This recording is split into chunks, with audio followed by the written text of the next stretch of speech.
नमो तस्य भगवतो अरहतो सम्मा संबुद्धस्स. श्रद्धासंपन्न उपासक उपासिका, पुन्हा एकदा आपल्या सगळ्यांचं स्वागत आहे धम्मसंघांच्या नवीन व्हिडिओमध्ये. धम्मसंघांच्या या प्लॅटफॉर्मवरती आपण सुद्धाचा धम्माचा अभ्यास करत असतो. धम्मपद अट्टकथा, जातक अट्टकथा म्हणा, इतर महत्त्वाच्या सुत्तांचा या ठिकाणी अभ्यास होत असतो. हे व्हिडिओज तुम्हाला कसे वाटत आहेत नक्कीच कमेंट बॉक्समध्ये सांगा. काही सूचना असतील, काही रिक्वेस्ट असेल नक्की सांगा. आणि त्याचबरोबर आपल्या चॅनलला सबस्क्राईबसुद्धा करा मित्रांनो. आता मागच्या काही दिवसांपासून आपण काही सुत्तांचा अभ्यास करतो आहे. आपण काही दिनविशेष आले मध्ये ते पाहिलेत, ठीक आहे, पौर्णिमा विशेष, आणि त्याच्या निमित्ताने काही एखाद दोन आपण धम्मपद अट्टकथासुद्धा पाहिल्यात. आज आपण असा एक टॉपिक घेतो आहे की ते क्वालिटीज तुमच्यामध्ये माझ्यामध्ये आहे का. धम्माच्या मार्गावर चालत असताना जे अल्टिमेट गोल आहे, अंतिम ध्येय आहे तुमचं माझं निब्बानाला जायचं तर आहे, बरोबर. बुद्धं जीवित पर्यंतं याव निब्बानं शरणं गच्छामि, बरोबर. निब्बाण प्राप्त होईपर्यंत बुद्ध धम्म संघाला आपण शरण जातो, धम्माचा अभ्यास करणार आहोत, संघाची सेवा करणार आहोत समजा, बरोबर. हरिश्रावक संघ आता ते तर आहे. पण त्या लेवलपर्यंत पोचत असताना मध्ये काहीतरी स्टॉप्स लागतील, बरोबर. मध्ये काहीतरी माइलस्टोन नसतील, बरोबर. की हो, आपण इथपर्यंत आलो म्हणजे आपली प्रगती झाली, आपण इथपर्यंत आलो म्हणजे आपली प्रगती होते. हे कसं ओळखायचं, त्याचे काही मापदंड असतील, बरोबर, पॅरामीटर्स असतील. आता ही जी कथा आपण आज बघतो आहे नंदमाता, ठीक आहे, ज्या नंदमाता दुसऱ्या, बरोबर, प्रजापती गौतमी, बरोबर, ते दुसरं, ही नंदमाता दुसरे. आता हिच्यामध्ये, ह्या आईमध्ये काही क्वालिटीज होत्या. ह्या क्वालिटीज बघत असताना, वाचत असताना तुम्हाला मला मोटिवेशन येईल की हो, माझ्यामध्ये हे कधी येईल, बरोबर. धम्माच्या मार्गावर चालत असताना अशा प्रकारच्या अवस्था आपण कधी प्राप्त करू शकतो, कधी ती वेळ येईल आणि त्यासाठी किती मेहनत करावी लागेल, बरोबर. हे असं बघूया आज. ह्या कथेतनं बघूया की एक गृहिणी खूप चांगल्या प्रकारे धम्माचा अभ्यास करत असताना कुठल्या अवस्थेपर्यंत पोहोचते आणि त्याचं गुणगान गातात कोण, म्हणजे भिक्षू संघाचे जे अध्यक्ष आहेत, म्हणजे संघाचे जे आर्य, म्हणजे संघामध्ये जे आर्य आहेत, श्रेष्ठ आहेत, कोण सारेपुत्र मोग्गलान, धर्मसेनापती सारेपुत्र महामोग्गलान हे साधुकार देत आहेत, गुणगान गात आहेत त्या क्वालिटीजबद्दल. तर आज आपण मित्रांनो ते बघणार आहे आणि आपल्यामध्ये ते कसं येऊ शकतात याच्यावरती आपण काम करण्याचा प्रयत्न करू. प्रवास फार मोठा आहे, ते गोल्स पण खूप मोठे आहेत, बरोबर. हळूहळू आपण स्टेप टाकत जाऊ, पावलं टाकत जाऊ आणि तिथपर्यंत येण्याचा प्रयत्न करू. बघू आपण नंदमातासुद्धा काय सांगेल. आता भंते सारेपुत्र आणि भंते महामोग्गलान हे दक्षिणागिरी या ठिकाणी चारिका करत असताना खूप मोठे संघ त्यांच्यासोबत होता. महता भिक्खू संघ, म्हणजे खूप साऱ्या मोठ्या प्रमाणामध्ये भिक्षू संघ त्या ठिकाणी होता. आणि तिथे गेलं नंदमाता, वेळूकंडकी नंदमाता ही काय करते, उपासिका, रत्तिया पच्चुस समयं पच्चुठाय, म्हणजे रात्रीच्या तिसऱ्या पहाराला, म्हणजे सकाळचा जो ब्रह्ममुहूर्त असतो, लोक म्हणतात ब्राह्ममुहूर्त, तेव्हा उठून काय करते, पारायण वग्ग, सुत्तनिपाताचं पारायण वग्ग आहे, त्याचा सुत्तांचा पाठ करत असते, त्याला कंठस्थ करून त्याचा अभ्यास करत असते. कसा, वत्थुगाथा सरेन भासती, स्वरामध्ये, एका लयामध्ये, स्वरामध्ये खूप चांगल्या प्रकारे सुत्तांचं पठण आणि स्मरण चालू आहे, बरोबर असं.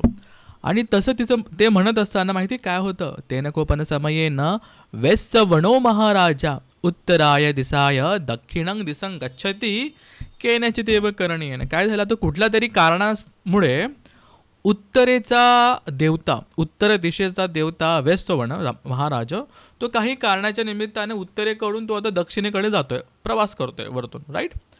आता प्रवास करत असताना आहे ना, त्याच्या कानावर त्या नंदमाताची गाथा पडतात, बरोबर. नंदमाताची गाथा पडतात, इतक्या स्वरामध्ये, लयामध्ये सुत्तांचं पठण चालू आहे. पारायणं सरेन भासंतिया, त्याच्या कानावर ते शब्द पडतात, तो ऐकतो. सुतवा, ऐकून कथा परियोसानं आगयमानो अठ्ठासे, आणि जिथे ती आई नंदमाता ती आता तिथे त्या सुत्ताचं पठण करते ना, तिथे येऊन एका ठिकाणी उभा राहतो. कोण, उत्तरेचा राजा वेस्सवण आला. आता मग अधो नंदमाता उपासिका पारायणं सरेन भासित्वा तुण्योसी, त्या नंदमातेचं ती गाथा रिसाईट करून वाचून झाल्यात, ते शांत झाले. आणि नंतर हा तो देवता आता बोलायला सुरू करतो आणि उपासिकेकडे येतो, नंदमाताकडे येतो, साधुकार देतो. काय म्हणतो, आणि बघा काय हाक मारतोय, साधू भगिनी, साधू भगिनी, वा वा वा, खूप छान ताई, खूप छान. साधुकार आहे. आता हिला सकाळच्या ब्रह्ममुहूर्ताला हा कोण आहे देवता? मग कोपन येसो भद्रमुखा, की तुम्ही भद्र, भद्र म्हणजे शुभ, शुभमुख, कोण आहे तुम्ही? बरोबर. आणि भद्रमुखा म्हणजे एखादी खूप चांगली क्वालिटी सांगून एक, बाबा कोण आहे तुम्ही, मोठे व्यक्ती समजा भद्रमुखा, तुमचा चेहरा सुंदर आहे, तेजस्वी आहे, प्रकाशमान आहे, कोण आहात तुम्ही? अहं ते भगिनी भाता व्यस्तवणो महाराजा. अरे भगिनी, अरे ताई, मी तुझा भाऊ व्यस्तवण्णो आहे. देवता एका गृहिणीला म्हणतोय की मी तुझा भाऊ आहे. का? त्या देवताने त्या उपासिकेचे गुण ओळखलेत आणि लगेच भावा बहिणीचं नातं लावलं. हे समजून घ्या. बरोबर, हे समजून घ्या. आणि कुठला? उत्तरेचा दिशेचा राजा. बरोबर. ठीक आहे. मग साधू साधू, चला बा, खूप छान आहे. तर नंदमाता म्हणते, क्या बात आहे, साधू भद्रमुख, खूप छान. आता तुम्ही, आता फॉर एक्झाम्पल, जेव्हा आपल्याकडे कोणी पाहुणे येतात, आपण त्यांचं स्वागत करतो चहा पाणी देऊन वगैरे वगैरे इत्यादी. आता ही काय म्हणते नंदमाता, की बाबा मी जे काही आता धम्माचं, जे मी आता परियाण केलं आहे ना, जे मी आता धम्माचं रिसायटेशन केलं आहे ना, यालाच तुम्ही तुमचा आतिथ्येय समजा. आतिथ्येय म्हणजे की यालाच तुम्ही तुमचं स्वागत समजा. साधू साधू साधू, अशा प्रकारे तो साधूकार देतो.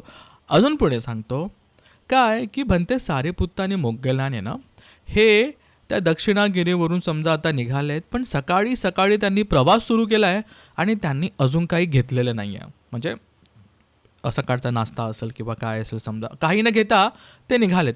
तसं तर त्यावेळेचे सगळा भिक्षू संघ हा एकभत्तिक होता, म्हणजे दिवसातनं एकदाच जेवायचा. आता इतक्या सकाळी निघाले ते नक्कीच काय घेतलं नसेल, बरोबर. पण आता इथे ह्या नंदमातेच्या गावामध्ये समजा ते येणारच आहे आणि त्याची सूचना हा व्यस्तकार, हा जो व्यस्तवर्ण आहे देवता, त्या नंदमातेला सांगतो. आणि असं सांगतो की अशा प्रकारे संघ येत आहे आणि त्या संघाचे प्रमुख त्या ठिकाणी भंते सारीपुत्त मोगलन आहे. तर तो त्यांना आहे ना, फक्त त्यांच्या भोजनाची व्यवस्था कर, तोच माझ्यासाठी एक आतिथ्य असेल, तोच माझ्यासाठी एक स्वागत असेल समजा, अशा प्रकारे. अरे वा, खूप छान.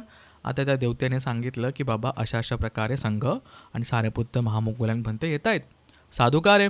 आता ती नंदमाता काय करते, स्वतःच्या घरामध्ये काय करते, रत्तिया अच्छेन, त्या ब्रह्ममुहूर्तापासूनच सके निवसने पणितंग पणितंग खादनीयंग भोजनीयंग पटियादापेसी. खूप चांगल्या प्रकारे आता खाण्याच्या पिण्याच्या आणि जेवणाच्या गोष्टी ती आई बनवते. करत असताना आता त्या वेळुकंडकोमध्ये संघ आणि पंत सारेपुत्त महामोगलान खूप मोठ्या संघासोबत आले. जसं ते आले, नंदमातेने एका व्यक्तीला सांगितलं की जा भंतेंना सांग की भंते अशा अशा ठिकाणी वेळ झालेली आहे भोजनाची. तो व्यक्ती जातो, भंते सारीपुत्त मोगलान यांच्याकडे माहिती पोहोचवतो की भंते अशा अशा ठिकाणी भोजनाची व्यवस्था झालेली आहे. भंते येतात, सारीपुत्त महामोगलान तिथे येतात, त्यांना खूप चांगल्या प्रकारे भोजनदान वगैरे केलं जातं. ठीक आहे. नंतर भोजनदान केल्यानंतर ती नंदमाता समोरच बसली आहे आणि भंतेंचं जेवण झाल्यानंतर आता भंते विचारतात मातेला. ठीक आहे, ही स्टोरी आहे, मी थोडक्यात सांगतोय. बघा लास्ट लाईन काय म्हणतात, कोपनते नंदमाते भिक्खू संघस अभ आगमनं आरुचिसे. की नंदमाता, तुम्हाला कोणी सांगितलं की संघ आणि सारीपुत्त मोगलान भंते इतक्या मोठ्या संघासोबत येत आहेत म्हणून? मग ती नंदमाता आता पूर्ण स्टोरी सांगते. काय सांगते, की मी सकाळी उठून मी अशा प्रकारे सुत्ताचं पठण करत होते, नंतर तो देवता आला, त्या देवतासोबत माझं असं संभाषण झालं आणि त्यांनी मला तुमच्याबद्दल माहिती सांगितली. भंते म्हणतात, साधू साधू साधू, खूप छान. यत्र ही नाम, काय अच्छरियंग, अच्छरियंग म्हणजे अद्भुत आहे, क्या बात आहे. नंदमाता, क्या बात आहे, अद्भुत आहे. काय अद्भुत आहे, की यत्र ही नाम व्यस्तवणेन महाराजेन एवं महिद्धिकेन एवं महेसख्येन देवपुत्रेन सम्मुखा सल्लपीससी. की इतक्या मोठ्या राजासोबत, इतक्या महायुद्धी असलेल्या राजासोबत, इतका मोठा राजा आहे की त्याच्यासोबत तुम्ही सम्मुख होऊन समोरासमोर तुम्ही संभाषण करू शकतात. साहजिक आहे, सामान्य लोकांना देवता दिसत नाही, पण तुम्हाला देवता दिसतात. आणि कुठले देवता दिसतात तुम्हाला? चातू महाराजाच्या देवतांपैकी समजा जे एक देवता असतील, मला असं वाटतं व्यस्तवर्ण, ते दिसतात. ते तुमच्याकडे येतात, तुमचं कौतुक करतात, तुम्हाला आमच्याबद्दल सांगतात समजा, आणि तुम्ही त्यांच्याबरोबर असं संभाषण करू शकतात. क्या बात आहे, अद्भुत आहे. म्हणजे सगळ्यांकडे ही पॉवर नसेलच, बरोबर. आता हे सांगितल्यानंतर नंदमाता काय म्हणत असेल पुढे, नखो मे भन्ते एस एव आश्चर्यो अद्भुतो धम्मो. की म्हणते ही एकच काही गोष्ट अद्भुत नाही आहे म्हणे माझ्यामध्ये. म्हणजे ही एकच काही क्वालिटी माझ्यामध्ये नाही आहे, अजून बऱ्याच क्वालिटी आहे. काय? अथी मे अय्योपी, अजून खूप साऱ्या क्वालिटीज माझ्यामध्ये. आता इथे शो ऑफ नाही करत आहे, तर सांगते की धम्माच्या मार्गावर चालत असताना मला हे लाभलेलं आहे. कसं लाभलेलं आहे आता सांगते. काय सांगते पुढची गोष्ट, की इथे मी म्हणते माझा एक नंद नावाचा मुलगा होता, बरोबर. तंग राजानो किस्मिंच देव पकरणे ओकस पस्सय जीविता वोरो पेसून. की माझ्या मुलाला राजाने पकडलं कुठल्या तरी कारणामध्ये आणि त्याला जीवे मारण्याचं त्याला हे दिलं, शिक्षा दिली. आता जीवे मारण्याची शिक्षा दिल्यानंतर जेव्हा जेव्हा माझ्या कानावरती या गोष्टी येत होत्या की त्याला पकडलं गेलं, बरोबर. त्याला पकडलं गेलं, त्याला धरलं गेलं, त्याचा आता वध होत आहे, त्याचा वध करणार आहे, वध होत आहे, त्याचा वध झालेला आहे, हे जशा जशा गोष्टी माझ्या कानामध्ये येत होत्या. पण तेव्हा आहे ना माझं चित्त कंपित नाही झालं. नाभिजाना मी चित्तस ऐयत, की माझं चित्त कंपित नाही झाले. तुम्हाला गाथा आठवते मंगलसूत्राची?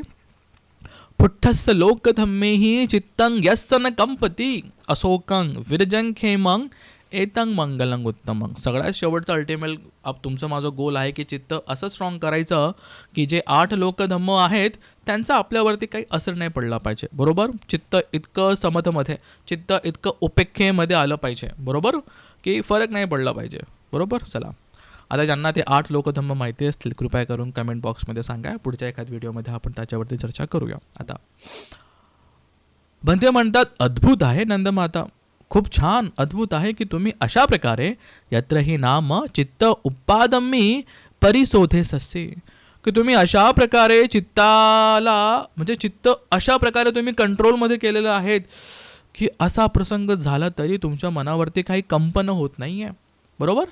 म्हणजे आपण रिॲक्ट केलं समजा तर काय होतं, कम्म बनत जातात, कम्म बनत होतात आणि त्याचे विपाक पुढे येतील. पण आता चित्त इतकं समाहित करून टाकलेत की ते त्याच्यावरती कंपन होत नाही आहे, बरोबर. त्याच्यावरती रिॲक्शन होत नाही आहे, त्याच्यावरती कम्म बनत नाही आहे. कम्म बनत नाही आहे तर कम्माचे विपाक पण नसतील असं समजून घेऊ, बरोबर. आणि असंच आहे बघा, ही नंदमाता वैश्यवनो जो उत्तरेचा राजा आहे त्याच्यासोबत संभाषण करू शकते. एक नंतर आता असा एक कठीण प्रसंग आला की मुलगाला राजाने पकडलं, त्याचा वध देखील केला, पण त्याचं चित्त काय हालत डुलत नाही आहे, कंपन पावत नाही आहे, ती समतेमध्ये आहे, बरोबर, उपेक्षेमध्ये आहे असं समजून घेऊ. मग म्हणते म्हणतात वा वा अद्भुत आहे हे तर नंदमाता, खूप छान. मग अजून नंदमाता म्हणते की म्हणते जी हेच नाही आहे, अजून पण आहे. मग नंदमाता काय म्हणते की इधं मे भन्ते सामिको कालंकतो अय्यतरंग यक्खवनिंग उपपन्नो, की माझा सामी म्हणजे माझा नवरा हा काही वेळेआधी कालंकतो वारले आणि कुठल्या तरी यक्षाच्या योनीमध्ये उत्पन्न झाले. यक्षाच्या म्हणजे खाली, बरोबर, यक्षाच्या योनीमध्ये उत्पन्न झाले. आणि मी जेव्हा त्यांना बघितलं ना, म्हणजे नजरेस आलं. आता ही आई नंदमाता देवतांना पण बघू शकते आणि यक्षांना पण बघू शकते. आणि जेव्हा म्हणे मी त्यांना बघितलं तेव्हा म्हणे माझ्या मनामध्ये ना कुठलाच कामराग, कुठलाच विचार अजिबात आला नाही. बनते म्हणतात साधू साधू क्या बात आहे, न खो पण हंग बनते अभिजानामी, की हो माझ्या मनामध्ये कुठल्या प्रकारचा विकार नाही आला त्यांना बघून म्हणे.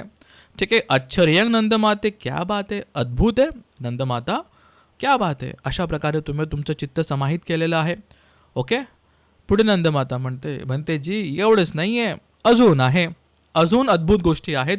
कुठल्या तर सांगते की जेव्हापासून बनते सामिकस दहरसेव दहरा आनिता नाभिजानामी सामिकं मनासापी अतिचरिता कुतोपन कायेना, की जेव्हापासून माझं लग्न झालं आहे, बरोबर. दहर म्हणजे मी तरुण अवस्थेपासून जेव्हापासून माझं लग्न झालेलं आहे, माझ्या पतीच्या व्यतिरिक्त सामिकं माझ्या पतीच्या व्यतिरिक्त माझ्या मनामध्ये इतर कोणाबद्दलसुद्धा कामराग उत्पन्न झालेला नाही आहे. अशा प्रकारे आता हे तर सांगितलं. पुढे म्हणतात वा हे पण अद्भुत आहे, खूप छान, साधुकार आहे. पुढे माता म्हणते की एवढंच नाही आहे भन्तेजी, अजूनसुद्धा आहे. काय आहे अद्भुत गोष्टी? यदहंग भन्ते उपासिका पटिदेसिता नाभिजानामी, की किंची सिक्खापदं सच्चिंचं वितिकम्मंतित. काय झालं आता की जेव्हापासून मी उपासिका झालेली आहे, म्हणजे मी धम्मामध्ये आले, मी धम्माचा अभ्यास करते, त्याच्यानंतर आहे ना मी दुसऱ्या कुठल्या शिक्षापदाच्या अधीन गेली नाही आहे. म्हणजे दुसऱ्या कुठल्या फिलॉसॉफीला मानलेलं नाही आहे, दुसऱ्या कुठला शिक्षापद मी पत्करलं नाही आहे. बरोबर. बऱ्याचदा लोक काय करतात, लोक भटकून जातात. बरोबर. हे पण करतील, ते पण करतील, ह्या इकडे पण जातील, तिकडे पण जातील. तुम्ही समजून का मी काय म्हणतोय. बरोबर. अजून बऱ्याच लोकांनी जुने रस्ते सोडलेले नाही आहेत, अधोगतीचे रस्ते सोडलेले नाही आहेत, विचिकिच्छेमध्येच आहेत. बरोबर. कर्मकांडामध्येच आहेत, बरीच मोठी संख्या आहेत. बरेच लोकांचे फोन येतात, सांगत असतात सर असंच असं. बरोबर. ते चष्मे काढा. ठीक आहे. अजूनही लोक इथे उपसत पण करतात, इथे नवस पण करतात. काय तर म्हणजे आम्ही ते मानलेलं आहे, अशी गोष्ट आहे. असो. ठीक आहे. काय गोष्ट की मी जेव्हापासून मी संघामध्ये आले, जेव्हापासून मी धम्माचा अभ्यास करते म्हणा, मी दुसऱ्या कुठल्या शिक्षापदेला गेलेली नाही आहे. अशा प्रकारे पण ते म्हणतात साधुकार आहे, अद्भुत आहे, खूप छान. आता याचा अर्थ काय की मी दुसऱ्या कुठल्या ठिकाणी नाही गेले, म्हणजे काय की मी ना विचिकिच्छेपासून वाचली आहे. बरोबर. जे मनामध्ये शंका कुशंका येतात धम्माबद्दल, त्याच्यापासून वाचलेली आहेत. बरोबर. जी मिच्छा दिठ्ठी उत्पन्न होणार होती, जर मी केली असते तर ती मी उत्पन्न होऊ दिली नाही. अशा प्रकारे हा त्याचा सांगायचा अर्थ आहे. बरोबर. असं नाही की हा एकदम तुम्ही कट्टर आहात, तुम्ही कट्टर झाले, असं नाही. सत्सद विवेक बुद्धी वापरून की हो कुठं माझं भलं होतं आणि मी याला हा पाथ निवडलेला आहे. बरोबर. अशा प्रकारे नंतर मग इतकंच नाही, मग आता बनते म्हणतात खूप छान नंदमाता, खूप छान, अभिनंदन, खूप अद्भुत आहे. आणि मग शेवटी नंदमाता म्हणतात, काय म्हणतात बनतेजी, एवढंच नाही आहे, अजूनसुद्धा अद्भुत धम्म आहेत. तो कोणते. मग आता नंदमाता सांगते की कशा प्रकारे मी माझं चित्ताला आहे ना काय ते वितक्क, विचार, प्रीती, सुख एकाग्रताने एकाग्र करून मी पठमझानापर्यंत पोहोचलेली आहे. पठमझान. ठीक आहे. पुढे मग वितक्क निघतो फक्त विचार, मग विचार, प्रीती, सुख एकाग्रता करून मी द्वितीय ध्यानावरती गेलेली आहे. मग वितक्क विचार निघून मग प्रीती, सुख, उपेक्षता, बरोबर, उपेक्षा पकडून मग मी तिसऱ्या ध्यानावरती, आणि त्याच्यानंतर मग असुख, अदुःख, उपेक्षा करून चतुर्थ ध्यानापर्यंत मी पोहोचलेली आहे. मित्रांनो, हे शब्द, हे वाक्य तुम्ही मी परत परत सुत्तांमध्ये ऐकतो. प्रथम ध्यान, द्वितीय ध्यान, तृतीय ध्यान, चतुर्थ ध्यान. ध्यान म्हणजे ध्यान. ठीक आहे. ध्यान शब्द म्हणजे ध्यान, आपण त्याला ध्यान साधना म्हणतो, पालीमध्ये त्याला ध्यान म्हणतात. हे जे शब्द आहेत ना, प्रथम ध्यान म्हणजे 4 प्रकारचे ध्यान, आणि त्याच्यापुढे अजून 4 असे 8 ध्यान. हे खूप वाचायला येतील पण खूप कठीण आहे. जर कोणी समाधीच्या त्या लेवलपर्यंत पोहोचलं आणि पठमध्यान केलं तर अनेक कल्पांपर्यंत ब्रह्मलोकामध्ये जाऊ शकतात. मग प्रश्नाला ब्रह्मलोक, हो, त्रिपिटक वाचा, धम्मपद, जातक, अट्टकथा वाचा, त्यातील आयडिया येईल. आता मग जसं जसं ध्यान वाढेल, प्रथम, द्वितीय, तृतीय, चतुर्थ, त्याच्यावरती अजून, तर तितका मोठा काळ, तितके कल्प आयुष्य असतं ब्रह्मलोकांमध्ये. ठीक आहे. खूप मोठी गोष्ट आहे हे. आणि चतुर्थ ध्यानपर्यंत जो व्यक्ती पोहोचला त्याला विपश्यना करणं भरपूर सोपं असतं, कारण की चित्त तेव्हा उपेक्षेमध्ये आलेलं असतं. चतुर्थ ध्यानामध्ये उपेक्षा असते, आणि उपेक्षाच तुम्हाला मला पाहिजे असते विपश्यना करायला. म्हणून आधीचे लोक जेव्हा कम्मठान घ्यायचेत, कम्मठान घेऊन चित्ताला एकाग्र करायचे, मग प्रथम ध्यान, द्वितीय, तृतीय, चतुर्थ, तसं चतुर्थ ध्यानापर्यंत पोहोचले, मग तिकडनं ते विपश्यना सुरू करायचेत. बरोबर का. तेव्हा चित्त खूप समाहित असेल आणि विपश्यना बरोबर होईल, आणि म्हणून लवकर निब्बाणापर्यंत समजा किंवा पुढच्या अवस्थेपर्यंत पोहोचायचे. बरोबर. असं आता ही नंदमाता गृहिणीच आहे. बरोबर. उपासिकाच आहे, आणि चतुर्थ ध्यान पण केलं, देवतांशी बोलते पण आहे, देवताची म्हणजे यक्ष पण दिसत आहेत, देवता पण दिसत आहेत, अशा क्वालिटीज आहेत. बरोबर. ब्रह्मचर्याचं पालन केलेलं आहेत खूप चांगल्या प्रकारे. आता आणि मग बनते म्हणतात, क्या बात आहे, आश्चर्यंग साधुकार आहे, खूप अद्भुत आहे नंदमाता. नंदमाता म्हणते, म्हणतेजी एवढंच नाही, अरे आत्ता याच्या पुढे काय, 4 ध्यान तर केलेत, अजून काय बाकी असेल. मग नंदमाता म्हणते काय, बनते की अजून पण अद्भुत गोष्टी आहेत. कुठल्या अद्भुत गोष्टी बघा, शेवटचा पॅरेग्राफ आहे. काय बनते, भगवता देसितानी पंच ओरंभागियानी संयोजनानी न अहं ते संग किंची अत्तनी अपहिनांग समन उपसामी. ते की भगवंतांनी देसांना दिलेल्या एकूण 10 संयोजनं आहेत. आता संयोजन विषय थोडा मोठा आहे, ठीक आहे, नंतर आपण कधीतरी बघूया. पण असं समजूया की जे हे 10 प्रकारचे विकार आहेत, 10 संयोजनं आहे, ते निघाल्याशिवाय अरहंतपद प्राप्त होत नाही असं. आता ते 10 आहेत तर कसे 10 आहेत? वरचे 5 आणि खालचे 5 असं त्यांचं वर्गीकरण केलेलं आहे. ते आपण बघूया कसं बघा. राईट, हे 10 संयोजन, हे पहिले 5 आणि हे दुसरे 5, यांना म्हणतात वरचे 5, ठीक आहे, ओरंभाग्यानं, आणि हे खालचे 5, ठीक आहे. आता ती काय म्हणते की भगवंतांनी सांगितलेल्या हे जे 10 संयोजनापैकी जे वरचे 5 आहेत ना, मला तर काही आठवत नाही की ह्या 5 संयोजनापैकी माझ्यामध्ये काही संयोजन बाकी आहेत. याचा अर्थ माहिती काय होतो? इथे बघा, हे पहिले 5 संयोजनं आहेत. पहिल्या 3 वरती जो काम करायला लागतो तो स्वतःपन्न मग्गावरती येतो. 3 पूर्ण संपतात, 3 पूर्ण नाहीसे झाले, तो स्वतःपन्न फल झाला. नंतर चौथ्या आणि 5व्या वरती जो काम करत असतो तो सगदागामी मग्गापर्यंत जातो, आणि हे काम करत असताना मग पुढे सगदागामी फलापर्यंत जातो. आणि जेव्हा हे 5चे 5 निघून जातात ना, तेव्हा अनागामी फलापर्यंत लोक पोहोचतात. आणि शेवटी जेव्हा लोक पुढे म्हणजे अनागामी फलानंतर जेव्हा या 5वरती काम चालू असतं तेव्हा ते अरहंत मग्गापर्यंत पोहोचतात. आणि जेव्हा हे दुसरे 5 म्हणजे खालचे 5 संपतात तेव्हा व्यक्ती हे अरहंत फलापर्यंत पोहोचतात. तेव्हा त्यांना अरहंत म्हटलं जातं की आता निब्बान कन्फर्म आहे. कन्फर्म निब्बान तर इथूनच होतं, बरोबर. स्वतःपन्न मग्गापासूनच निब्बानाची डुबकी पहिली लागते, बरोबर. अशा प्रकारचा हा प्रवास आहे. खूप थोडक्यात मी सांगितलं. नंतर आपण याला अभिधम्माच्या क्लासमध्ये पण बघितलेलं डिटेलमध्ये. नंतर कधीतरी कुठल्या सूत्राचा संदर्भ आला अजून चांगल्या प्रकारे बघूया. काय होतं आता आपण याच्यामध्येच अडकलेलो आहे पहिल्या 3मध्ये. नंतर आपण बघू निवांतमध्ये. आता इथे ही नंदमाता काय म्हणते की मला काय आठवत नाही की ह्या पहिल्या 5 संयोजनापैकी माझ्या चित्तामध्ये कुठले काही विकार बाकी असतील. याचा अर्थ माहिती काय? नंदमाता म्हणते की ती या ठिकाणी अनागामी फलापर्यंत पोहोचलेली आहे. अनागामी म्हणजे इथून आता पुनर्जन्म नाही आहे मनुष्यामध्ये, फक्त वरती जाईल, तिथे कल्पकल्प असेल आणि लगेच जसं कम्मफळं असेल तिकडनंच निब्बानाला जाईल, ठीक आहे, ब्रह्मलोकामध्ये गेल्यानंतर, अनागामीमध्ये गेल्यानंतर, ठीक आहे. म्हणजे ही नंदमाता मित्रांनो आता हे आपल्याला घेण्यासारखं काय, बरोबर. अशा प्रकारे मग म्हणते साधुकार देतात, खूप छान. आणि ही जी कथा असते ही इतरांना, खूप साऱ्या लोकांना प्रेरित करते.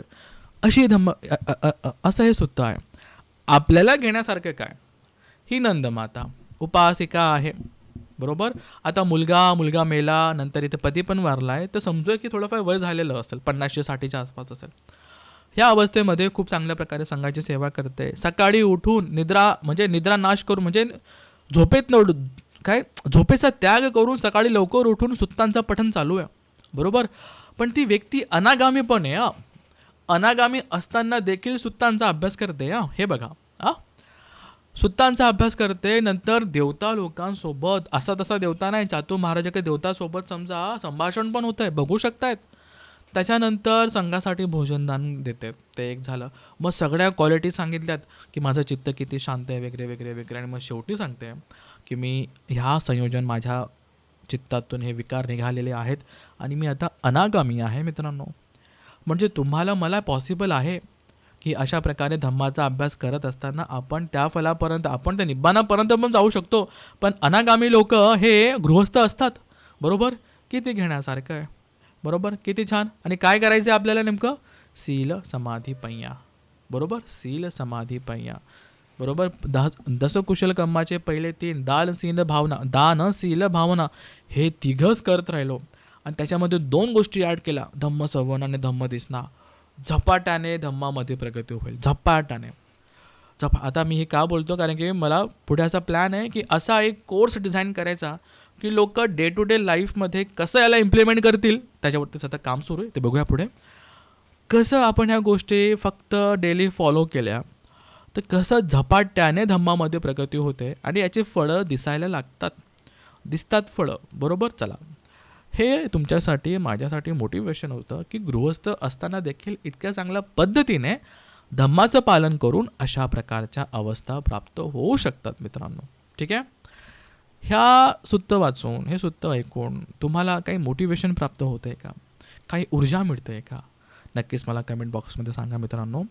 आपण धम्म तर आता वाचतोय, धम्म तर ऐकतोय, धम्म समजत पण नसेल, श्रद्धासुद्धा बडकत होते, बरोबर. म्हणजे तुमचं माझं पुण्य आहे, आपण नक्कीच त्या मार्गावरती आहोत. फक्त कोण कधी त्या मार्गावरती पोहोचेल हे ज्याच्या त्याच्या पुण्यावरती पुढे ओके डिसाईड होईल समजा. पण आपण मार्गावरती आहोत.